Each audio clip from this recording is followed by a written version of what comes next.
What is risk according to you? Unexpected outcome. Risk is something that you are not thinking of. Sometimes you expect something else happens. We're not even thinking that there is a risk while driving the car. But the risk is not that you may drive bad. The risk is somebody else may drive bad and hurt you.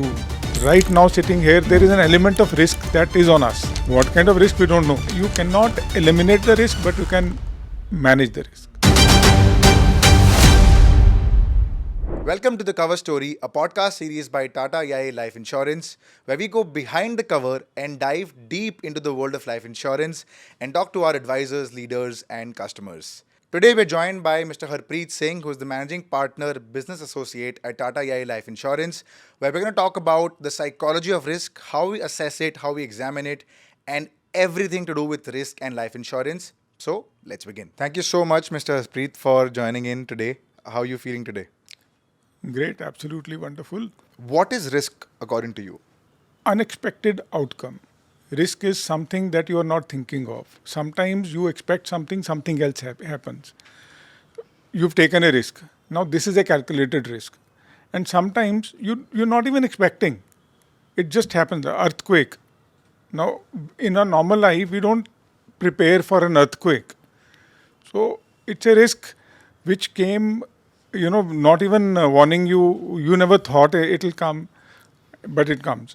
So the risk of the unknown and risk of the known, but both are risk because you don't know what is going to happen. If you were to explain risk to, say, like a 5-year-old, how would you explain risk? I will say don't put your finger in the plug, the socket, because you can get hurt, you can get electrocuted. It's a risk if you do that. You go out of the home unescorted. It's a risk. You might get run over. So, that's how we start learning about risk. But we cross a road and feel that nothing is going to happen. We drive the car. We are driving the car. We think we are driving it the best. We're not even thinking that there is a risk while driving the car. But the risk is not that you may drive bad. The risk is that somebody else may drive bad. Correct. And do something that hurts you. So we don't think of risk, but we are carrying a risk. Right now sitting here, there is an element of risk that is on us. What kind of risk we don't know. I talked about an earthquake. Now, it's a risk. God forbid. God forbid. There's no earthquake that happens here right now. But So I was in Dubai last year, April, I think, almost these days. And all of a sudden, it started raining. And the kind of flood I saw in Dubai, people are driving, never thinking that rain comes in a desert. That's a risk that many people were taking driving on the road, not thinking rain will come in or floods will come in Dubai. How will you assess risk? how do you understand, how do you assess risk in that case? Because it is so uncertain, like you mentioned. It is so unexpected that it is obviously not with your own fault that it happens. So how do you assess the risk going forward? We actually assess a lot of risks on a day-to-day basis. While investing, we go for debt. We do not want too much of risk. We go for large caps and equity. I want to take a risk, but I do not want to take too big a risk that I go into small caps, which are very volatile. So in our day-to-day decision making, we do assess risk, but we sometimes are not aware that even we are assessing risk. Right? This cup of coffee can be hot. If it's burning hot, it may burn my finger a little bit. Small risk. I may not bother much about it. A hot cup of coffee, how much will it do? But a hot kettle can harm more. So we are a little more wary about touching a hot kettle than a hot cup of coffee. So we are assessing risk. That's how we are, distinguishing as to how I have to approach this object versus that object. But daily life में sir अगर आप may be अगर आप एक incident या anecdote share करना चाहो, daily life में एक इंसान रिस्क को कैसे असेस करे और किस तरह से अपने लाइफ को या फिर अपने इन्वेस्टमेंट्स को या फिर अपने पर्सनल चॉइसेस को अप्रोच करे. अगर if you have any incidents or anecdotes that you want to share here, feel free to bring it. Daily life में how somebody can assess the risk. I think in our day-to-day life, there are not many stops where we stop and say, okay, let me think, uh, am I taking a risk or not? Should I take a risk or not? And we always say risk versus the return. Higher the risk, higher the return. So uh, sometimes you have to take a decision about starting a venture. So somebody has to leave a job. I'm leaving a job and I'm starting my own venture. So there is a risk involved. Now you'll do a calculated risk. And what all will you calculate? You will calculate whether this business will succeed or not. How much time will it take to succeed or not? Whether I have enough money to fund that period to buy that time by the time it succeeds. What if it fails still? All my calculations go wrong. Now, will I get another job or not? Will I get as good a job as I have today or not? So these are all the elements I think generally in case of taking a decision about leaving the job and starting some venture. Correct. So this is how it can apply to many angles. It can apply to many things. Everything has got a risk. Everything. For example, you are going for admission for your child in a school. Now you're thinking, this school is very good, but this is a few kilometers far. What will be the impact on my child's psychology if my child has to travel this far, but the school is good? What do I do? So, I mean, there is a risk. It may hamper, it may actually do something bad, but there is a benefit that the school is good. So the choice is वो बहुत difficult. confused है कि Confusing hai. I mean, but you can always, that's where the planning, that sometimes people shift their house. Okay, I'll move near the school for my child. People leave their jobs at one place or move to other place just for this kind of a thing. So this is how you plan. You cannot eliminate the risk, but you can manage the risk. you can curb it. You can't can curb really manage and remove or eradicate the risk. Yeah. You can curb the risk. Interestingly, you also mentioned about the risk reward ratio. We've seen a pattern, especially in a country like India, where we don't essentially try and talk about risk as much because we feel that the potential rewards are much higher. कि हाँ मतलब ये risk है, लेकिन ये risk अगर लेंगे तो उसका रिवॉर्ड और हाई होगा, तो रिस्क ले लेते हैं. या फिर रिस्क के बारे में ज़्यादा बात नहीं करते हैं कि यार it's negative sentiment, negative connotation आ जाती है उससे, तो बात नहीं करते. Why do people ignore the component of risk? ऐसा तो नहीं है कि बात नहीं करेंगे तो रिस्क होगा नहीं, रिस्क होगी फिर भी. The biggest reason that comes to my mind is that there is a nature or God has given us a sense of optimism. If that optimism was not there, we would have always been thinking that we have to die and ultimately marna hi hai, to why should we do anything in life? So that sense of optimism drives us. It gives us a sense of infinity. The life is infinite, though it is not finite. So I think this is ingrained. This is ingrained in human psychology, or it may be ingrained in all the living beings' psychology. In fact, it is ingrained in all. Nobody wants to die, and nobody wants to think of dying, right? So this optimism, inbuilt optimism, drives us to ignore things that are happening to us.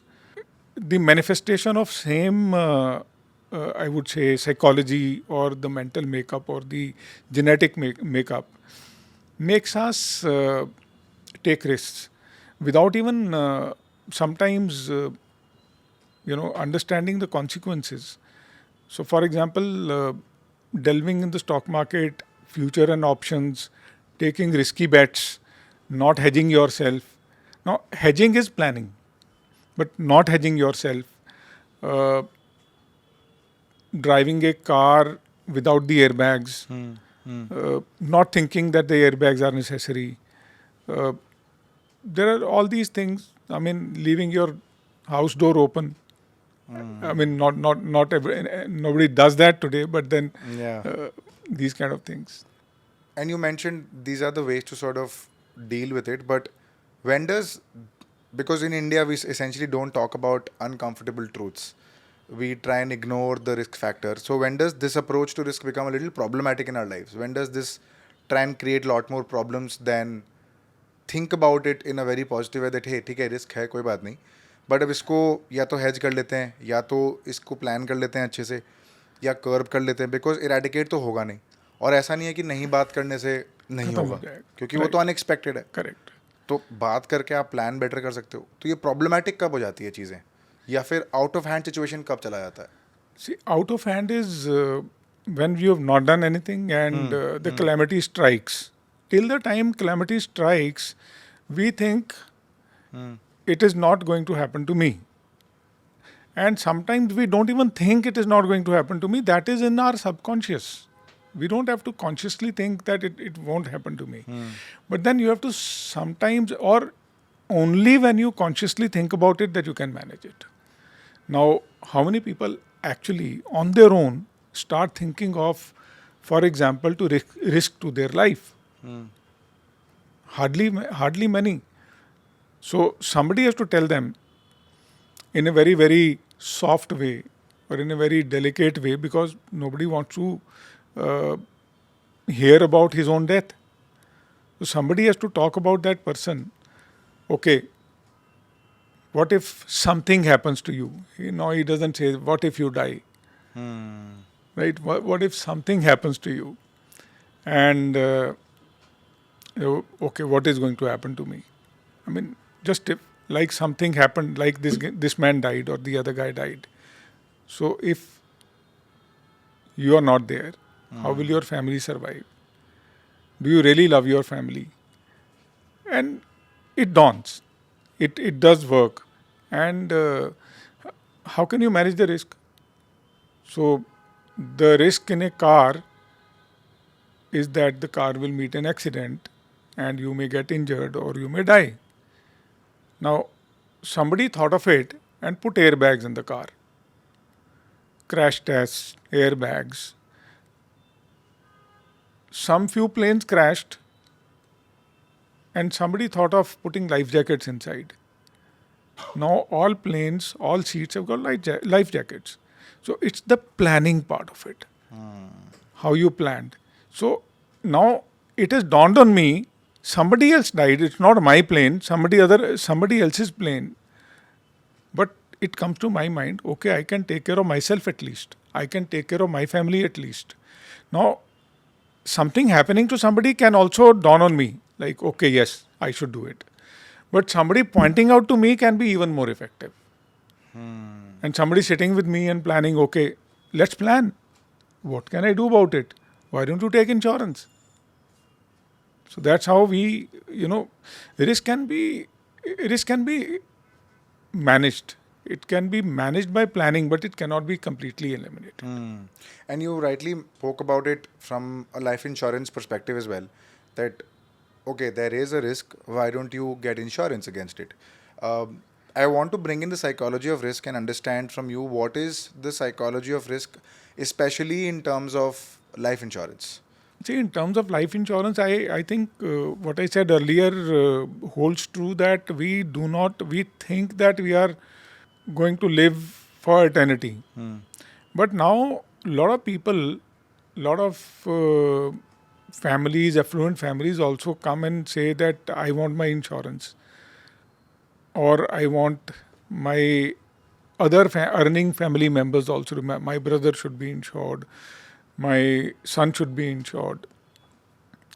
It is realized, people have started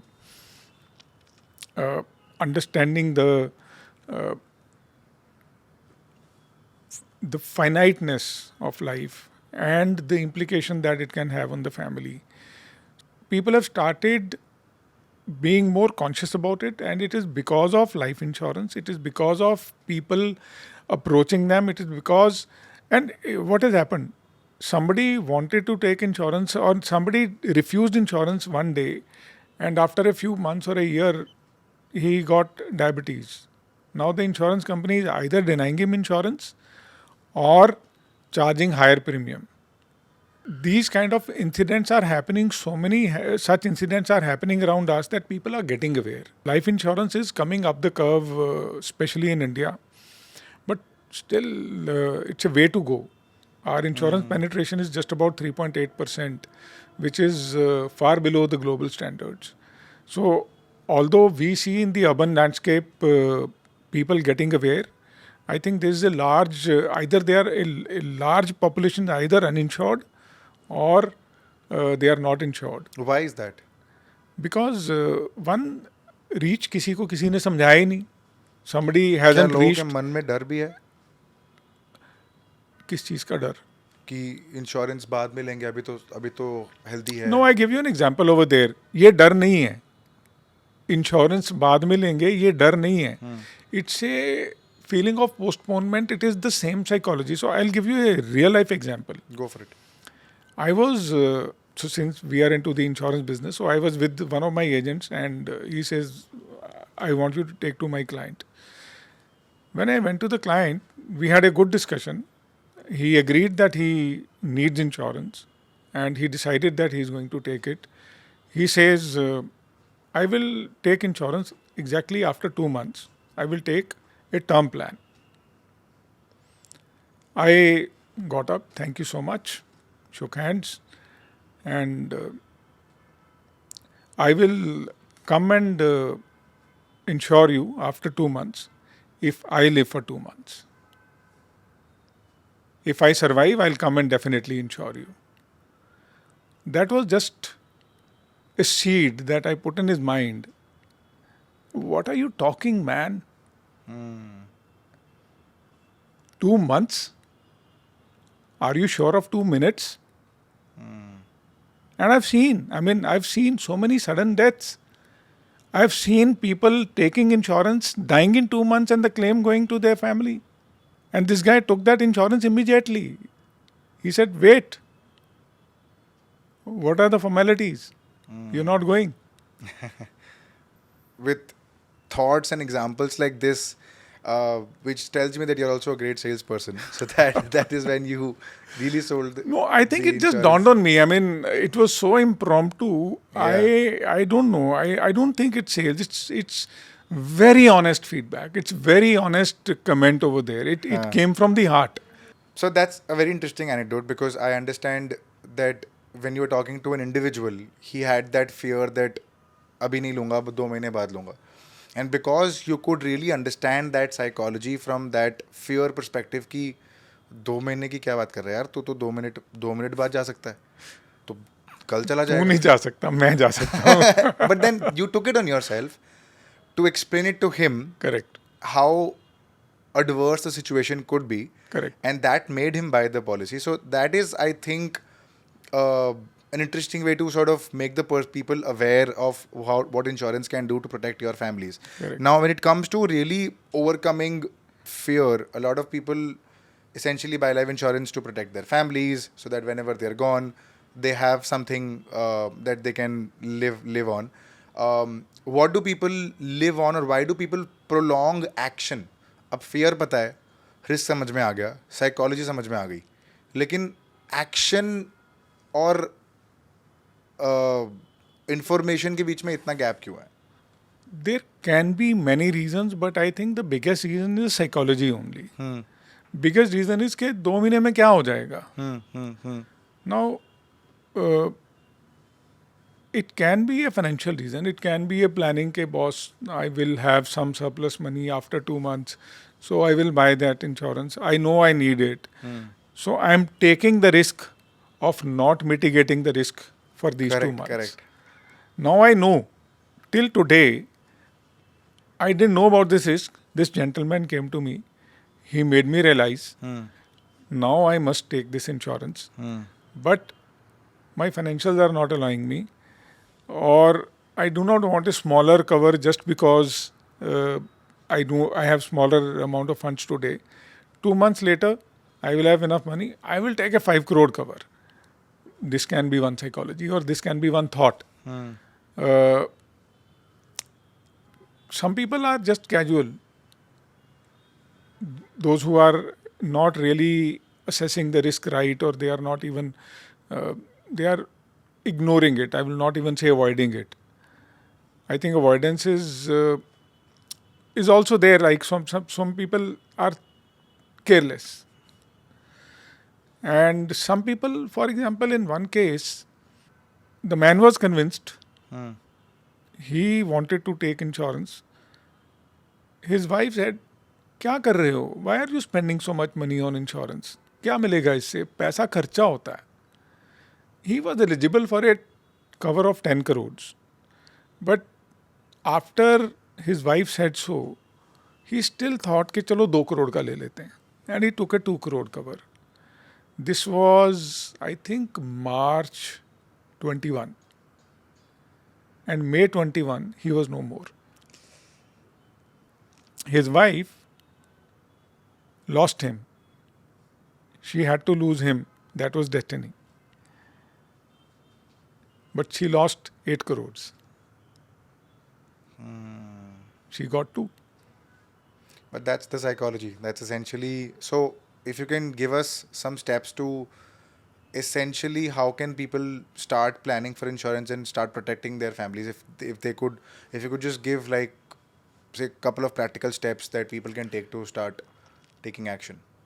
I think, first of all, the awareness. The first step is yes, I love my family. My family deserves to live the same lifestyle that they have while I am alive, and I am contributing to the family's well-being. Then comes the planning, uh, assessing how much should I be insured for, how much are my assets, how much are my liquid assets that will come handy if I am not there, because the illiquid assets may take a lot of time to get liquid after I am not there. So the liquid assets are very important. Uh, do I have any loans? Do they need to be taken care of? So that factor has to be built into the insurance, because they should not be paying your loans, but they should be living in your house, Correct. right? So all this needs to be thought about, planned, built into an equation, and then you arrive at the right amount, how much I should be insured for, and it should be commensurate with the company's underwriting policies also. Like if my income is say 20 lakhs and I'm looking for 10 crores, no company will give me. But so based on the age, based on the income, you check with the company, you check with their agents, you check with their intermediaries uh, or the call centers, how much can I take insurance on, if somebody has to do it all by himself or herself. Otherwise, best is to look for a very good insurance intermediary and get your human life value assessed by them, and then factor in all these factors, that how much loan, how much uh, lifestyle expenses they need, and take your insurance. It's a good serious planning thing. It's not that ke meri 1 crore ki kar do, meri 2 crore ki kar do. It's not like that. How does whatever we've discussed today, how does life insurance fit into all of this? Life is the biggest risk that we are carrying, and we all live without thinking about it. We all live our lives considering it as a risk. Uh, we live with a sense of immortality. So everything that we have talked about is about the first and the biggest risk, that is the risk of life. Uh, this needs to be managed, must be managed, and I think Warren Buffett said that the first thing that you take, or the first income that a person has, he has to first take life insurance and then plan his expenses and investments. So I will say that the first paycheck somebody gets, the first income that somebody gets in life, and if even one person is dependent on that person, the first thing that this person should do before spending or investing the money is take a insurance on his life. Although a lot of companies may not give you insurance after the first paycheck, they may need 2 salary slips, they may ask for a year's income and all that, but that's something you need to check with your insurance company or the intermediary. But that is the first thought that somebody should have. So, sir, this brings me to my most favorite round of the podcast, the rapid fire. I have 3 quick questions. Let's get to it one by one. The first question is, when was the last time you took a risk and how did it pay off? It didn't necessarily pay off. When you take the risk and it is not really protected or guarded, you have taken the risk. Correct. Now it can go either way. So in 2008, I delved into the stock market. In fact, 2006-7, and I had big open positions in stock market, and I was not doing it right, and that risk didn't pay off. I lost a lot of money in 2008 when the market crashed. Of course. So Not every risk pays off. not every risk pays off. If you could go back and give your younger self advice on risk, what would it be? Should not have gotten into that thing. Okay. And the last one, what's one piece of advice you would give someone who's afraid to confront the possibility of risk? The risk will never go if you don't confront it. If you have the risk of height, I have a risk of height. I cannot look down a building. It's very difficult for me. So I confront it every time. I go near the railing, one step at a time. And then finally I hold the railing and look down. First I look far, then I start looking deep down. And within a few seconds or a couple of minutes, my fear goes. Unless you confront it, it won't go away. If the pigeon, वो बोलते हैं ना कबूतर ने आंखें बंद कर ली तो बिल्ली चली नहीं गई. बिल्ली तो वही है, रिस्क तो वही है. You will have to open your eyes, you'll have to plan, and you'll have to get rid of it. Very And you have interesting, to face because it. I had read something very similar, and it said that fear shrinks when you move towards it. Correct. So it's not the avoidance of fear that will make the fear go away. It's moving towards the fear that will make the fear go away. Correct. But thank you so much, sir, for your insightful, points and conversations. And I hope you had a wonderful time with us today. Thank you so much for taking our time. I hope you had fun. Please give your comments, subscribe to the channel, and bless us, bless yourselves, insure yourselves, and tell us whether you liked it, how much you liked it. Your love is more important to us all. Thank you. That's very sweet of him. Thank you so much, guys.